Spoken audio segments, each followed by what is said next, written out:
Prihováram sa vám z éteru Rádia Slovensko. Kladieme nepríjemné otázky. Pripravujem správy z domova a zo zahraničia. Moderujem rádiožurnál a prinášam vám aktuálne spravodajstvo. Technicky zabezpečujeme hladký priebeh vysielania. Robíme analytickú a investigatívnu žurnalistiku v záujme verejnosti. Hovorím s ľuďmi v regiónoch. Mapujeme pamätníkov 20. storočia v televízii a rozhlase. Tvoríme bezpečný, slobodný a podnetný priestor v programoch pre deti. Predstavujeme novú hudbu a žánrovú pestrosť. Pripravujem reportáže z regiónu Horná Nitra. Som jednou z mála kameramaniek v spravodajstve. Informujem o dianí vo svete.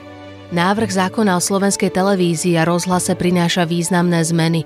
Praktickým dôsledkom môže byť nástroj na politické ovládnutie RTVS pre akúkoľvek vládnu moc.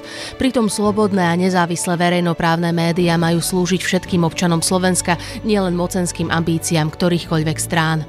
Chceme naďalej slobodne tvoriť, zachovávať pluralitu názorov a pracovať bez obmedzení alebo strachu.